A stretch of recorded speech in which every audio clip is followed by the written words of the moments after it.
রীতিমতো উঠতে থাকা ফ্রান্সকে মাটিতে নামিয়ে আনলো স্পেন। তাদেরকে 2-0 গোলে হারিয়ে বিশ্বকাপ ফুটবলের ফাইনালে জায়গা করে নিল ইউরো চ্যাম্পিয়নরা।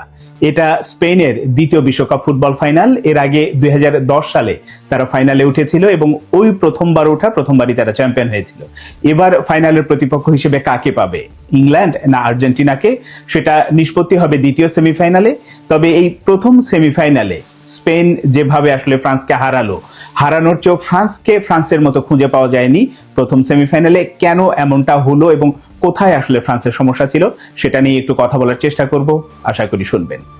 আমি আগের দিন যখন প্রিভিউ নিয়ে আসলে কথা বলি এই ম্যাচে কি হতে পারে, আমি একেবারে শুরুতে কিন্তু একটা বিষয় স্পষ্ট করে বলেছিলাম যে এই লড়াইটা হবে মূলত স্পেনের ডিফেন্স লাইন ভার্সেস ফ্রান্সের ফ্রন্ট লাইন, এবং সেটাই হয়েছে।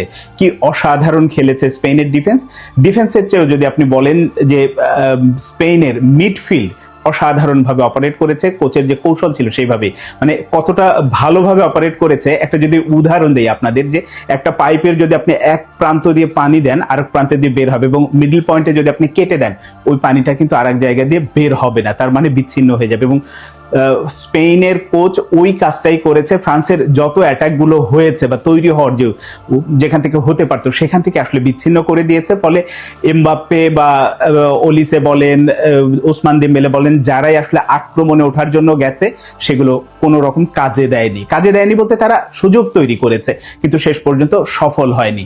আবার ডিফেন্স লাইন, সেটা মিডফিল্ড থেকে যদি আপনি আরো নিচের দিকে আসেন, ডিফেন্স লাইনে অসাধারণভাবে কাউকেই সেভাবে সুযোগ দেওয়া হয়নি। স্পেনের গোলরক্ষকও দুর্দান্ত রকম ভালো খেলেছে।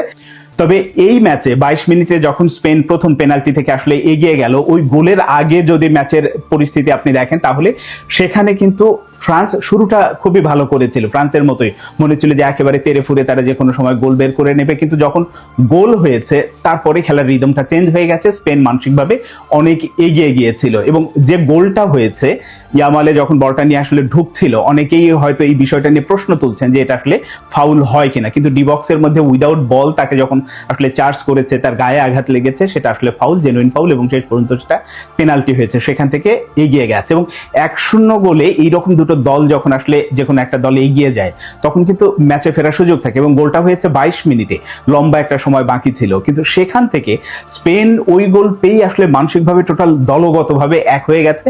স্পেনের যেমন আক্রমণের ধার বেড়েছে, সাথে হচ্ছে নিজেদের মধ্যে দেয়া নেয় ওই কনফিডেন্স লেভেলটা দুর্দান্ত হয়েছে। ওই যেটা বললাম যে মিডফিল্ড এবং ডিফেন্স লাইন দুর্দান্তভাবে অপারেট করছিল, ফলে যেটা হয়েছে যে ফ্রান্স ওইভাবে আক্রমণ তৈরি করতে পারছিল না। দ্বিতীয়ার্ধে এসে, প্রথমার্ধের শেষ দিকে এমবাপ্পে একটা দারুণ সুযোগ পেয়েছিল, সেখান থেকে হয়তো যদি গোলটা হতো তাহলে ম্যাচের পরিস্থিতি অন্যরকম হতো। কিন্তু দ্বিতীয়ার্ধে এসে যেটা হলো যে স্পেন উল্টো আরো একটা গোল দিয়ে বসলো, এবং গোলটাও দিয়েছে দুর্দান্ত সুযোগ সন্ধানী, যেখান থেকে রিফ্লেক্টেড বল পেয়েছে সেখান থেকে প্লেস করেছে, গোল হয়ে গেছে। এবং ওই দ্বিতীয় গোল যখন হয়েছে, আসলে এরকম সমান শক্তির দুটো দলের বিপক্ষে 2-0 ব্যবধান হয়ে গেলে ফেরাটা খুব কঠিন। যদিও এই বিশ্বকাপে অনেক রকম আসলে নজির ছিল, আর্জেন্টিনা অনেকবারই এরকম মানে ম্যাচে ফিরেছে, ইংল্যান্ড ম্যাচে ফিরেছে, তো সেই গল্পগুলো হয়তো হতে পারতো যদি সুযোগটা কাজে লাগাতে পারতো ফ্রান্স।